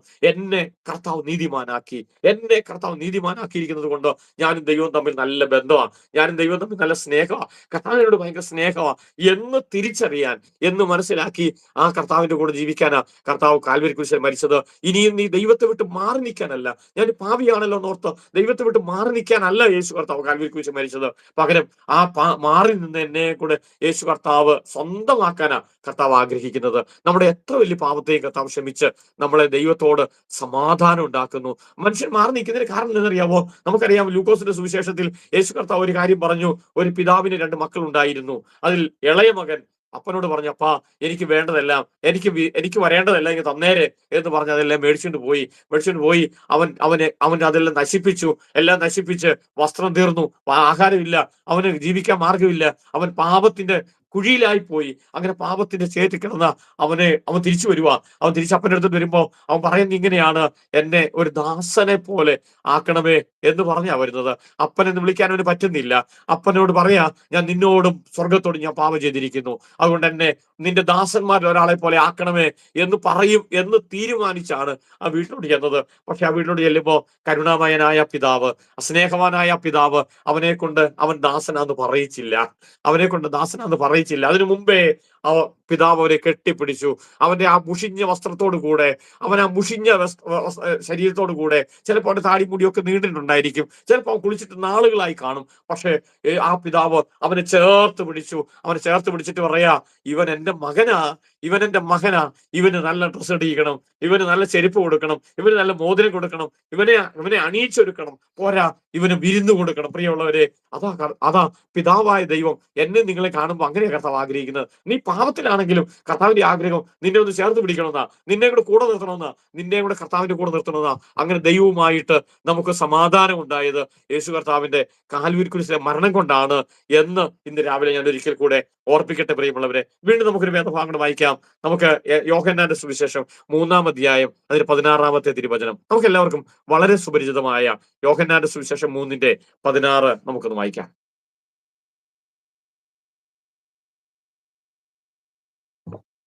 തന്റെ ഏകജാതനായ പുത്രനിൽ വിശ്വസിക്കുന്ന ഏവനും നശിച്ചു പോകാതെ നിത്യജീവൻ പ്രാപിക്കേണ്ടതിന് ദൈവം അവനെ നൽകുവാൻ തക്കവണ്ണം ലോകത്തെ സ്നേഹിച്ചു. നമ്മളോട് വായിച്ചു കേട്ടത്, തന്റെ ഏകജാതനായ പുത്രനിൽ വിശ്വസിക്കുന്ന ഏവനും നശിച്ചു പോകാതെ നിത്യജീവൻ പ്രാപിക്കേണ്ടതിന്. അപ്പോ യേശു കർത്താവിന്റെ കാൽവരി കുരിശിലെ മരണം കൊണ്ട് എനിക്ക് നിത്യജീവന്റെ പ്രത്യാശ ഉണ്ടായി. ഹല്ലേലൂയ. മനുഷ്യൻ ഈ ഭൂമിയിൽ കുറച്ചു നാൾ ജീവിച്ച് അവർ മരിച്ചു തീർന്നു പോകുമല്ല, അവരില്ലാതായി പോകുമല്ല, അവര് എവിടെയെങ്കിലും അങ്ങ് ലയിച്ചു പോകുമല്ല. പ്രിയമുള്ളവരെ, അവര് നിത്യജീവനുള്ളവരായി തീർന്നു. ദൈവം മനുഷ്യനെ സൃഷ്ടിച്ചത് തന്നെ നിത്യജീവനുള്ളവരായിട്ടായിരുന്നു. മനുഷ്യനെ സൃഷ്ടിച്ചത് മരിച്ചു പോകുന്ന ആളായിട്ടല്ല, എന്നാലും തീർന്നു പോകുന്ന ആൾക്കാരായിട്ടല്ല. 100 വയസ്സ് ജീവിച്ച് അല്ല 200 വയസ്സ് ജീവിച്ച് മരിച്ചു പോകാൻ വേണ്ടി അല്ല ദൈവം മനുഷ്യനെ സൃഷ്ടിച്ചത് ദൈവത്തെ പോലെ തന്നെ നിത്യതയുള്ളവനായി, നിത്യമായി ജീവിക്കുന്നതിന് വേണ്ടിയാ മനുഷ്യനെ ദൈവം സൃഷ്ടിക്കാനിടയായി തീർന്നത്. എന്നാൽ ഞാൻ ഓർപ്പിക്കട്ടെ, മാനവജാതി മനുഷ്യൻ ദൈവത്തിൽ നിന്ന് മാറിപ്പോയി. അങ്ങനെയാണ് മനുഷ്യൻ പാപിയായി തീർന്നത്, ദൈവത്തിൽ നിന്ന് അകന്നു പോകാനിടയായി തീർന്നത്, മരണമുള്ളവരായി തീർന്നത്. എന്നാൽ യേശു കർത്താവ് വന്നപ്പോ യേശു കർത്താവിനെ കുറിച്ച് അവിടെ വായിച്ചത് ഇങ്ങനെയാണ്, തന്റെ ഏകജാതനായ പുത്രനിൽ വിശ്വസിക്കുന്ന ഒരാൾ പോലും നശിച്ചു പോകാതെ എല്ലാവരും നിത്യജീവൻ പ്രാപിക്കേണ്ടതിന് പിതാവായ ദൈവം യേശു കർത്താവിനെ നമുക്ക് വേണ്ടി തന്നു. പ്രിയമുള്ളവരെ, ആ കാൽവരി കുരിശിലാ യേശുവിനെ നമുക്ക് വേണ്ടി കർത്താവ് ഏൽപ്പിച്ചു തരുന്നത്. പിതാവ് പുത്രനെ നമുക്ക് വേണ്ടി ഏൽപ്പിച്ചു തരുന്നത് കാൽവരി കുരിശില്ല. നമുക്കറിയാം, കർത്താവ് കാൽവരി കുരിശിൽ കിടന്നുകൊണ്ട് പിതാവിനോട് പറഞ്ഞു, പിതാവേ കഴിയുമെങ്കിൽ ഈ പാനപാത്രം എന്നിൽ നിന്ന് എടുക്കണം എന്നൊക്കെ കർത്താവ് പ്രാർത്ഥിച്ചു. പ്രിയമുള്ളവരെ, അവിടെ ആ കാൽവരി കുരിശിന്റെ ആ മരണത്തിന്റെ സമയത്ത് പിതാവ് മുഖം തിരിച്ചു കളഞ്ഞു എന്നാണ് നമ്മൾ മനസ്സിലാക്കുന്നത്. എന്തിനറിയാവോ പിതാവ് മുഖം തിരിച്ചത്? യേശുവിന്റെ മുഖത്തുനിന്ന് കർത്താവ് കണ്ണുപോയി, പിതാവ് കണ്ണു മാറ്റിയത് എന്റെ മുഖത്തേക്കാണ് നോക്കിയത്, നിങ്ങളുടെ മുഖത്തേക്കാണ് നോക്കിയത്. നിങ്ങളെ കണ്ടപ്പോഴാ, എന്നെ നിങ്ങളെ കണ്ടപ്പോഴാ ആ യേശുവിന്റെ മുഖത്തുനിന്ന് പിതാവ് കണ്ണെടുത്തത്. പ്രിയമുള്ളവരെ, തന്റെ ഏകജാതനായ പുത്രൻ വിശ്വസിക്കുന്ന ആരും നശിച്ചു പോകാതെ എല്ലാവരും നിത്യജീവൻ പ്രാപിക്കേണ്ടതിന്. ഞാൻ ഒന്നുകൂടെ ആവർത്തിക്കട്ടെ പ്രിയമുള്ളവരെ, യേശു കർത്താവ് മരിച്ചതോ യേശു കർത്താവിന്റെ ദാനങ്ങളോ അതൊന്നും ക്രിസ്ത്യാനിക്ക് വേണ്ടിയുള്ളതല്ല. അതൊന്നും ഏതെങ്കിലും ഒരു സമൂഹത്തിന് വേണ്ടിയുള്ളതല്ല. ഈ വേദപുസ്തകത്തിൽ ഒരിടത്തും ക്രിസ്ത്യാനിയെ സംബോധന ചെയ്യുന്നില്ല, ഒരിടത്തും ഒരു മതത്തെ സംബോധന ചെയ്യുന്നില്ല.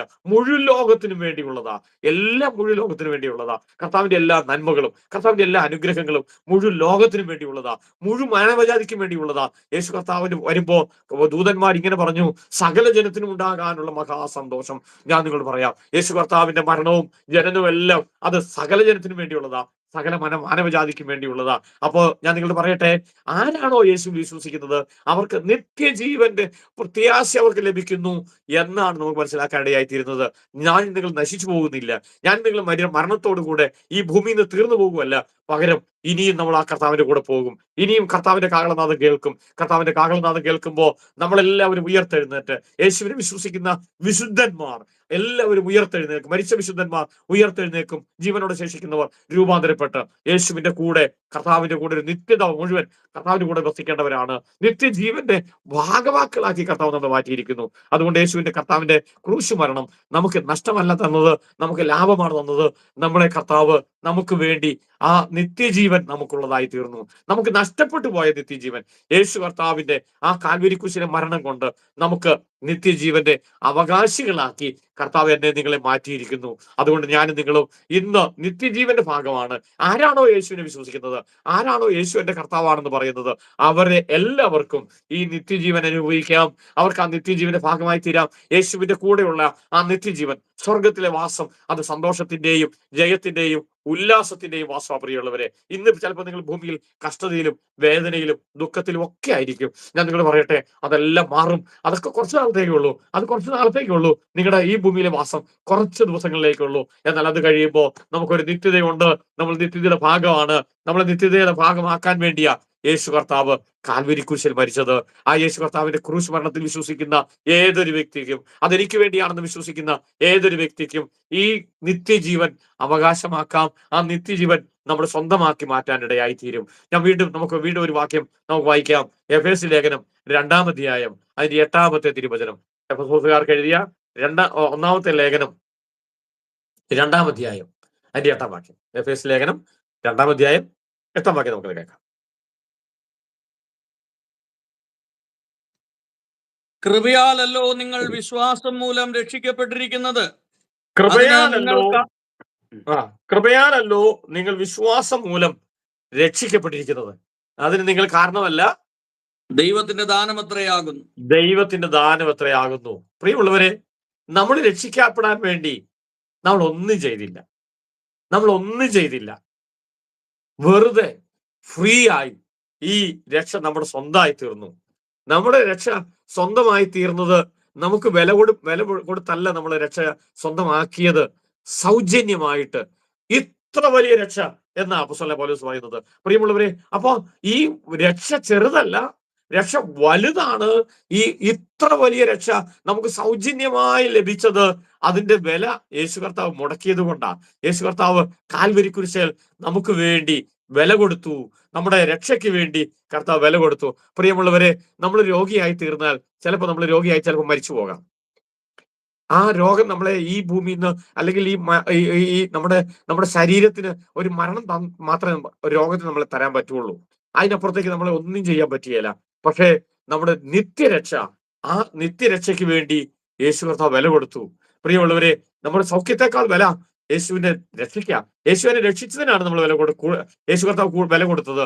നമ്മളെ രക്ഷിക്കാൻ വേണ്ടിയാ, പാപത്തിൽ നിന്ന് രക്ഷിക്കാൻ വേണ്ടി.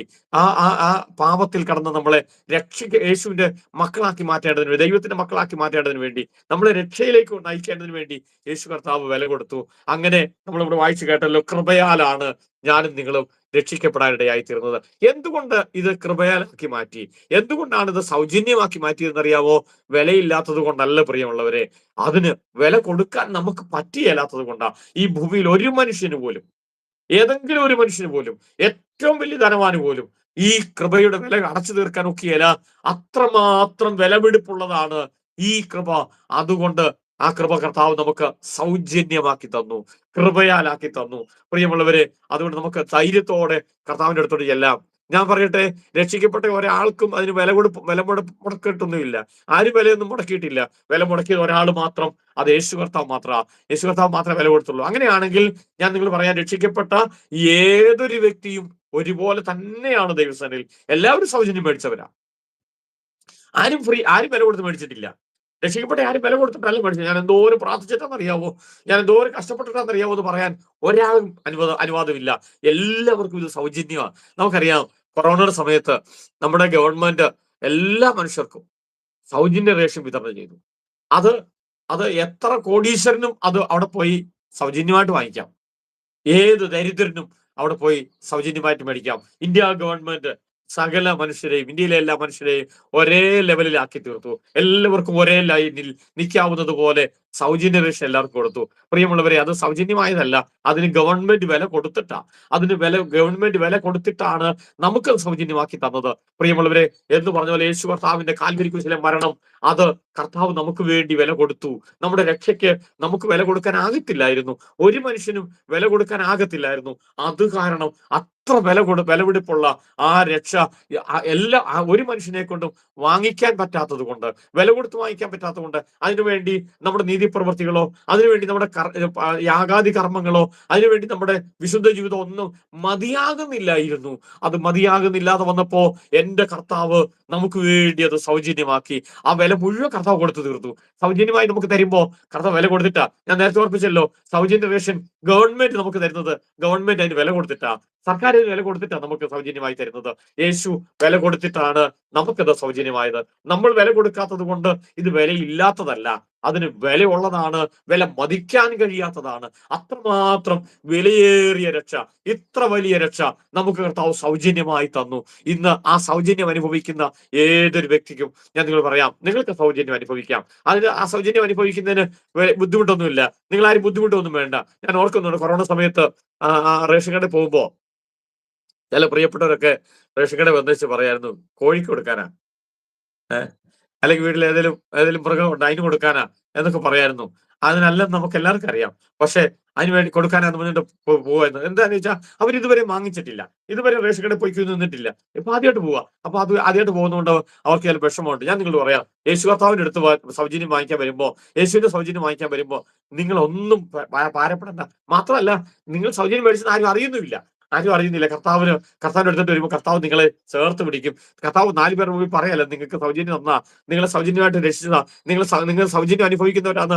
കർത്താവ് ആരുടെ മുമ്പിൽ നിങ്ങളെ നാണം കെടുത്തൊന്നും ഇല്ല പ്രിയമുള്ളവരെ. അതുകൊണ്ട് ഞാൻ നിങ്ങളോട് പറയാം, യേശു നമുക്ക് വേണ്ടി ഇത്ര വലിയ രക്ഷ, നമുക്ക് വില കൊടുത്ത് മേടിക്കാൻ പറ്റാത്ത, നമുക്ക് യാഗം കഴിച്ച് നേടാൻ പറ്റാത്ത, നമുക്ക് നമുക്ക് നേടാൻ പറ്റാത്ത, നമുക്ക് ഏതെങ്കിലും പുണ്യകർമ്മങ്ങൾ ചെയ്ത് നേടാൻ പറ്റാത്ത അത്ര വലിയ രക്ഷ യേശു കർത്താവ് നമുക്ക് വേണ്ടി സൗജന്യമായി ഈ രക്ഷ നമുക്ക് തന്നു എന്നാണ് നമുക്ക് മനസ്സിലാക്കേണ്ടതായിത്തീരുന്നത്. കാൽവരി കുരിശിലെ മരണത്തിന്റെ അടുത്ത പ്രത്യേകത നമുക്ക് വായിക്കാം.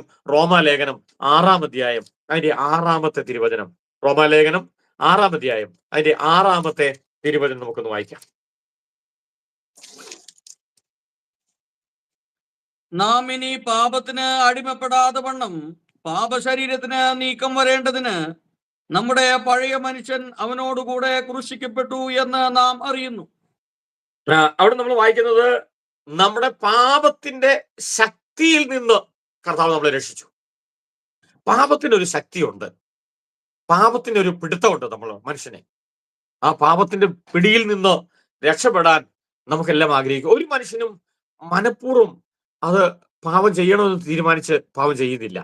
പാപത്തിന് വേണ്ടി ആരും ജീവിക്കുന്നില്ല. പക്ഷേ പാവം അവരെ പിടിച്ചുകൊണ്ട് പോവുക, പാവം അവരെ പിടിക്കുക. ഞാൻ ഒരു മദ്യപാനിയുടെ മകനായിട്ടാണ് ജനിച്ചത്. എല്ലാ ദിവസവും മദ്യപിക്കുമായിരുന്നു എൻ്റെ അപ്പൻ. ചാരായം മാറ്റുമായിരുന്നു. നല്ല മാറ്റുകാരനാ. ആ മാറ്റുകാരന്റെ മകനാ. അപ്പൊ അതുകൊണ്ട് എന്റെ പിതാവ് എല്ലാ ദിവസവും രാവിലെ തന്നെ മദ്യപാനം ആരംഭിക്കും. ഈ മദ്യപിക്കുന്ന എല്ലാ മനുഷ്യരോട് ചോദിച്ചാലും അവരെല്ലാം പറയുന്നത് ഇന്നൂടെ ഉള്ളൂ, അല്ലെ അവിടുന്ന് നിർത്താൻ പോവാ, ഇനിയിപ്പോ അധികം മുന്നോട്ടില്ല, പെട്ടെന്ന് നിർത്തിയേക്കാം എന്നാ ആഗ്രഹിക്കുന്നത്. തുടരാൻ ആരും ആഗ്രഹിക്കുന്നില്ല.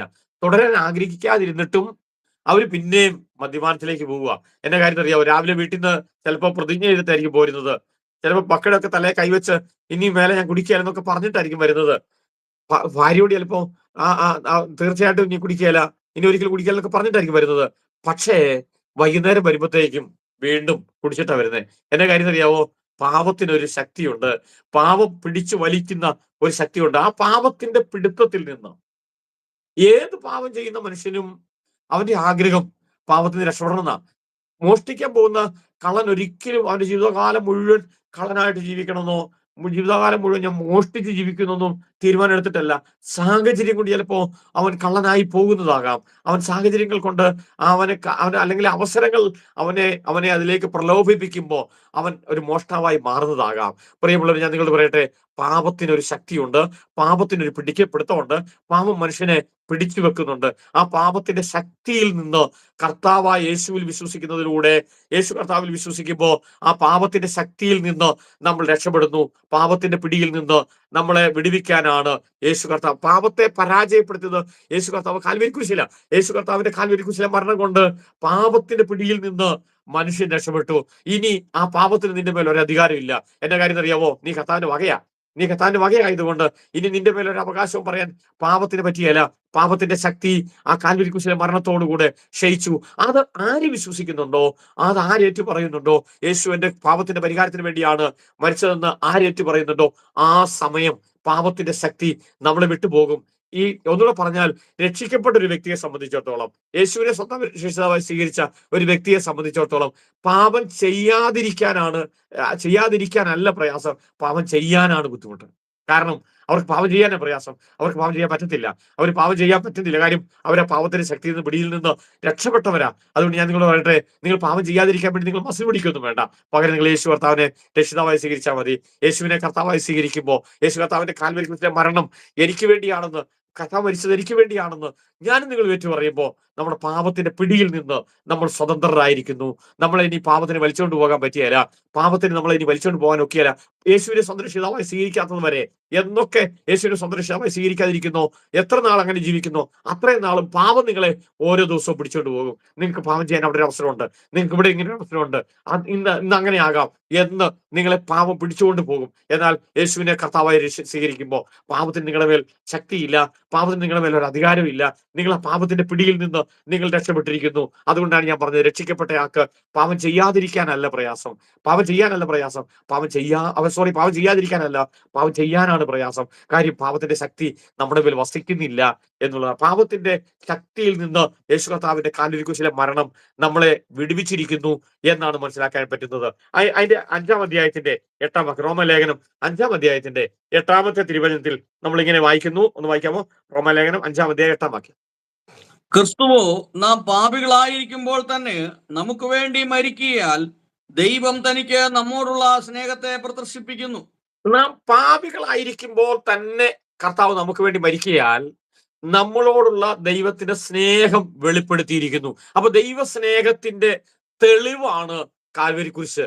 പ്രിയമുള്ളവരെ, എന്നെയും നിങ്ങളെ കർത്താവ് എത്രമാത്രം സ്നേഹിച്ചു എന്നതിന്റെ അടയാളമാ ആ കാൽവരി കുരിശിലെ യേശു കർത്താവിന്റെ ബലിമരണം. പ്രിയമുള്ളവരെ, ആ കർത്താവ് നമ്മളെ കർത്താവോടെ വായിച്ചത്, നാം പാപികളായിരിക്കുമ്പോൾ തന്നെ കർത്താവ് നമ്മളെ സ്നേഹിച്ചു. നമ്മുടെ ചിന്ത, നമ്മൾ എന്തോ നീതിമാനായി കഴിഞ്ഞപ്പോൾ കർത്താവ് നമ്മളോട് സ്നേഹമായിരുന്ന, നമ്മൾ പാപം ചെയ്യാതിരുന്നപ്പോൾ നമ്മൾ നീതിമാനായി കഴിഞ്ഞപ്പോൾ യേശുവിനെ കർത്താവായി സ്വീകരിച്ചത് കൊണ്ട് അപ്പൊ നമ്മളോട് സ്നേഹമായിരുന്ന അല്ല.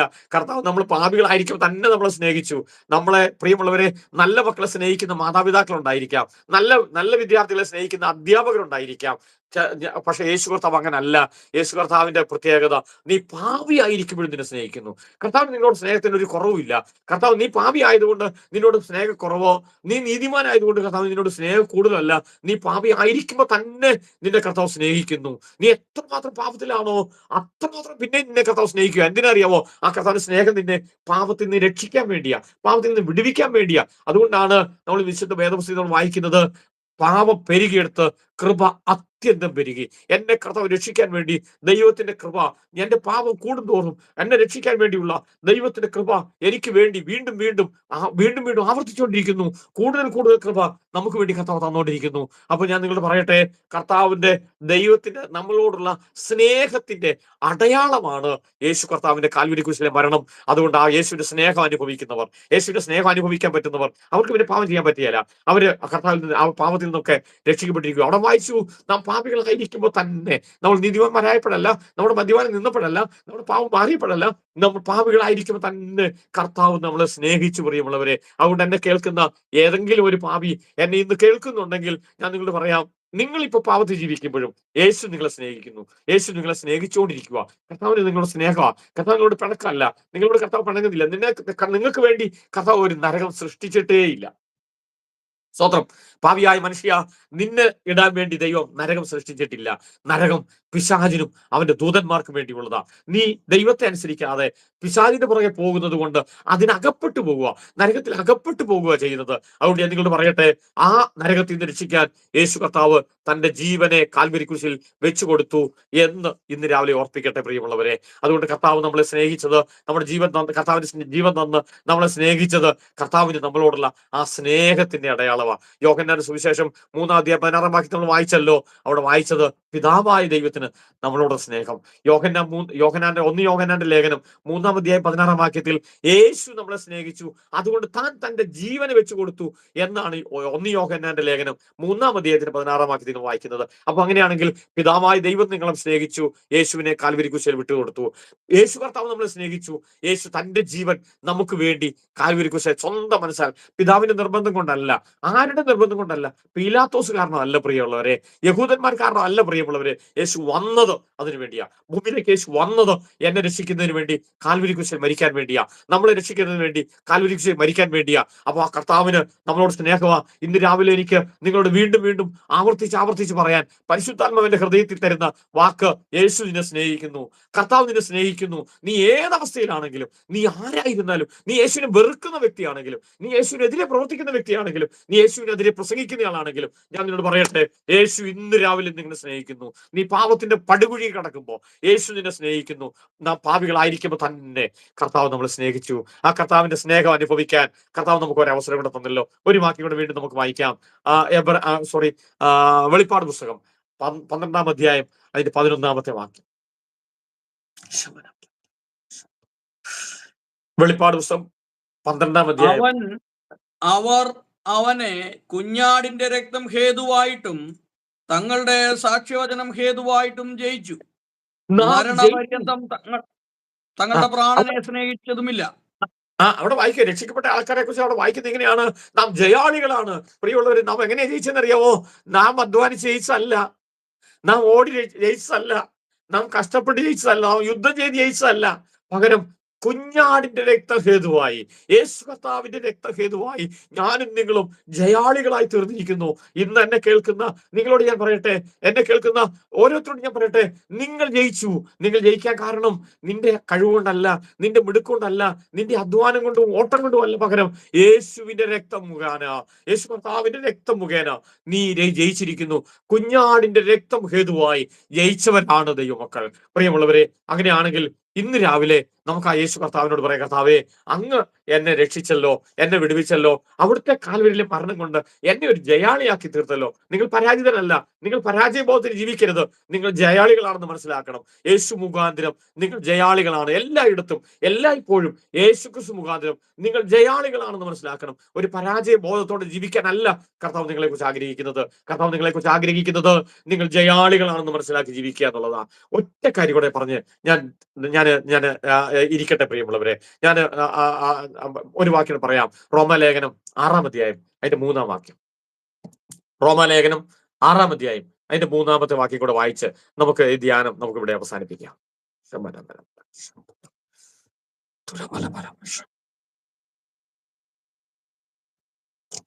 അല്ല, യേശു ക്രിസ്തുവിനോട് ചേരുവാൻ സ്നാനമേറ്റവരായ നാം എല്ലാവരും അവന്റെ മരണത്തിൽ പങ്കാളികളാകുവാൻ സ്നാനമേറ്റിരിക്കുന്നു എന്ന് നിങ്ങൾ അറിയുന്നില്ലയോ? യേശു ക്രിസ്തുവിനോട് ചേരാൻ സ്നാനമേറ്റവരായ നാം എല്ലാവരും അവന്റെ മരണത്തിൽ പങ്കാളികളായി തീർന്നിരിക്കുന്നു. അവിടെ യോഹന്നാന്റെ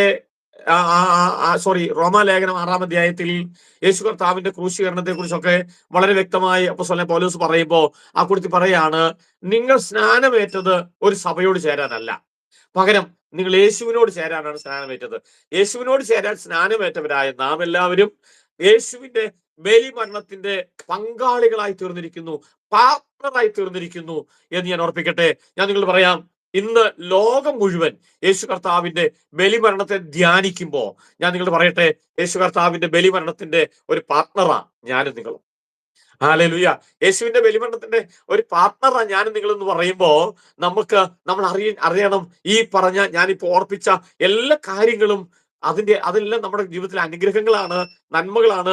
പാപമോചനം നമുക്ക് ലഭിച്ചു, രോഗസൗഖ്യം നമുക്ക് ലഭിച്ചു, ദൈവത്തോട് സമാധാനം നമുക്ക് ലഭിച്ചു, നിത്യജീവന്റെ അവകാശികളായി തീർന്നു, രക്ഷ സൗജന്യമായി നമുക്ക് ലഭിച്ചു, പാപത്തിന്റെ ശക്തിയിൽ നിന്ന് നമ്മൾ വിടുതൽ പ്രാപിച്ചിരിക്കുന്നു, ദൈവത്തിന്റെ സ്നേഹത്തിന്റെ ആ തിരിച്ചറിവ് നമുക്ക് ലഭിച്ചു, നമ്മളെല്ലാം ജയാളികളായി തീർന്നു. അങ്ങനെ നിരവധി അനവധിയായിട്ടുള്ള ഗുണഫലങ്ങൾ യേശു കർത്താവിന്റെ കാൽവരി കുരിശിൽ 2 കൊരിന്ത്യർ ലേഖനത്തിലേക്ക് വരുമ്പോ അവിടെ നമ്മൾ വായിക്കുന്നുണ്ട്, യേശുവിന്റെ ബലിമരണം കൊണ്ട് എന്റെ ദാരിദ്ര്യം മാറി, എന്നെ കർത്താവ് സമ്പന്നനാക്കി തീർത്തു, ഇനി ഞാൻ ദരിദ്രനായി ജീവിക്കേണ്ടതില്ല.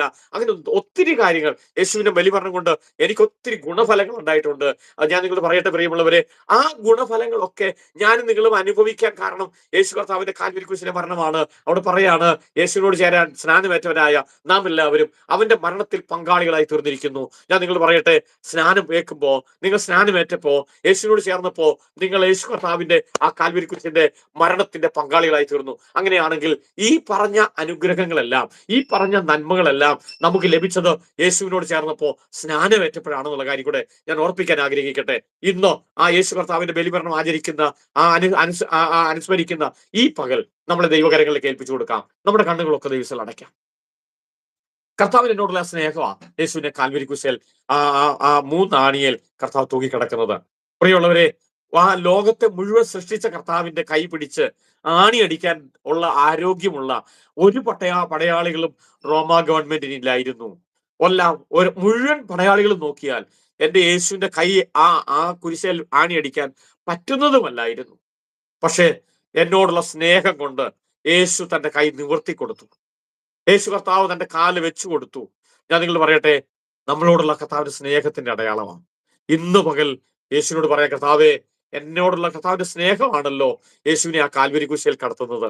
ആ കാൽവരി കുരിശിലേക്ക് കർത്താവിനെ നയിച്ചത് എന്നോടുള്ള ദൈവത്തിന്റെ സ്നേഹമാണല്ലോ. ഞാനത് മനസ്സിലാക്കുന്നു, ഞാൻ അങ്ങയെ സ്നേഹിക്കുന്നു. യേശുവേ, അങ്ങ് തരുന്ന ആ രക്ഷ എനിക്ക് വേണം. യേശുവേ, അങ്ങ് തരുന്ന ആ വിടുതൽ എനിക്ക് വേണം. അങ്ങ് തരുന്ന ആ സൗഖ്യം എനിക്ക് വേണം. സൗജന്യമായി തരുന്ന ആ രക്ഷ, ആ സൗഖ്യം, ആ വിടുതൽ ഇന്ന് വേണം എനിക്ക് കർത്താവേ എന്ന് ആര് പ്രാർത്ഥിക്കും? കർത്താവ് നിങ്ങളെ വിടുവിക്കാൻ ആഗ്രഹിക്കുന്നു. നമുക്ക് ഒരുമിച്ച് പ്രാർത്ഥിക്കാം, കണ്ണുകൾ അടയ്ക്കാം. ഞങ്ങളുടെ പ്രിയ പിതാവേ, ഈ നല്ല രാവിലെ സമയത്തിനായി ഞങ്ങൾ നന്ദി പറയുന്നു. കർത്താവേ, അങ്ങ് കാൽവരി കുരിശിൽ മരിച്ചത് ഞങ്ങളുടെ വിടുതലിന് വേണ്ടിയാ, ഞങ്ങളുടെ രക്ഷയ്ക്ക് വേണ്ടിയാണെന്ന് ഞങ്ങൾ വിശ്വസിക്കുന്നു. ഞാനത് ഏറ്റുപറയുന്നു. അതിന്റെ എല്ലാ ഗുണഫലങ്ങളും കർത്താവെ എനിക്ക് അനുഭവിക്കാൻ കർത്താവിനെ സഹായിക്കണമെന്ന് ഞാൻ പ്രാർത്ഥിക്കുന്നു. യേശു കർത്താവ് അങ്ങനെ ചെയ്യുന്നതുകൊണ്ട് ഞങ്ങൾ നന്ദി പറയുന്നു. പ്രത്യേകിച്ച് കർത്താവ് ഗോസ്ബൽ TV UPക്ക് വേണ്ടി ഞങ്ങൾ പ്രാർത്ഥിക്കുന്നു. കർത്താവ് ഈ ചാനലിനെ കർത്താവ് അനുഗ്രഹിക്കണം. കർത്താവ് നടത്തുന്ന കർത്താവ് സാജു പാസ്റ്റർക്ക് വേണ്ടി ഞങ്ങൾ പ്രാർത്ഥിക്കുന്നു. കർത്താവ് ആ കുടുംബത്തെ ഞങ്ങൾ അനുഗ്രഹിക്കുന്നു. ഇതിന്റെ പിന്നിൽ അധ്വാനിക്കുന്ന എല്ലാവരും ഞങ്ങൾ അനുഗ്രഹിച്ച് പ്രാർത്ഥിക്കുന്നു.